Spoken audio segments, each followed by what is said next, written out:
Right, I've got an example of where I've used mid-side EQ in a mix, and what I've got here is a mix by a band called We Are Astronauts.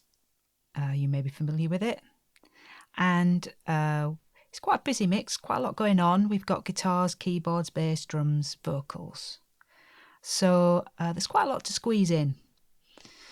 So this is where I start to think about the best ways really to make instruments be more present in a mix rather than just using level, just using the fader. So let's have a look what I've done here. So what I'm working on is the piano.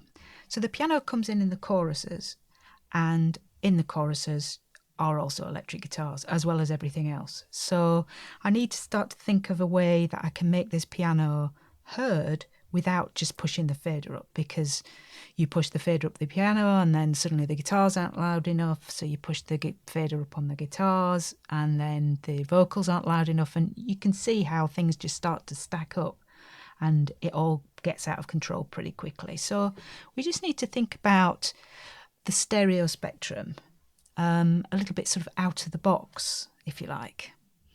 So let me let's just play this again, and I'll solo it this time so you can kind of tune your ears to what the piano's playing.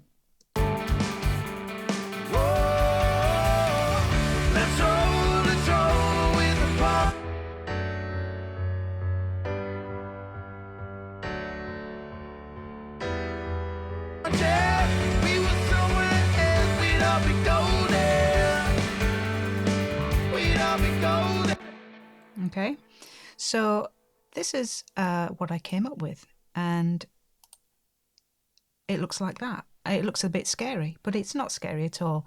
What I've done here is I've got a filter at 120 to cut out all the kind of low stuff around here that's going to be getting in the way of the bass, the kick drum, and the guitars as well. So I've cut everything below 120. And I did that by using the filter technique that you'll see in another video. Now, what I want to talk about is this mid-side that I've done here. Now, what I've found is that piano really, our ear picks up the piano really well at about 3 kilohertz. So what I've done is with the mid channel, I've cut 2 dBs worth of 3 kilohertz, and on the sides I've raised it by 6 dBs. So if you can imagine the center sort of thin wedge that is the mid frequencies, I've pulled out a little bit of 3K. That's giving me room for the guitars, because the guitars sit in around about that area as well. So I've created space for the guitars there. And the vocal, of course. The vocal is there too. So I've pulled out 2 from that mid sliver of information. And then on the sides, that's everything on the outside of that, except what's in the mid.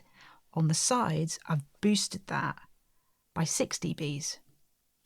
So take a listen. I'll do a sort of before and after, and you'll hopefully hear the piano much clearer and it's going to sound as though it's in its own space rather than cluttering up with the guitars and the vocals.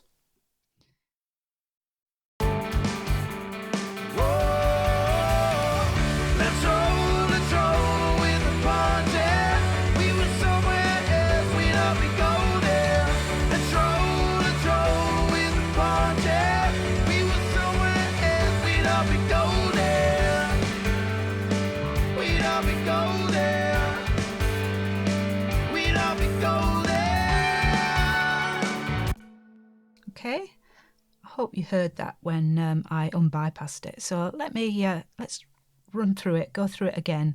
This time I'll start with it on, and then I will bypass it.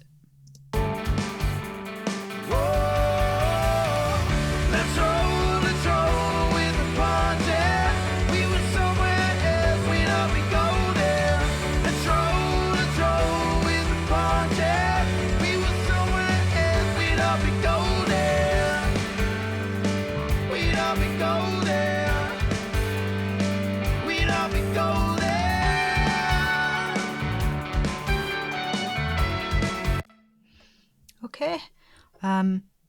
That for me works really well, and it's enabled the ear to pick out the piano, and we can hear it that little bit clearer.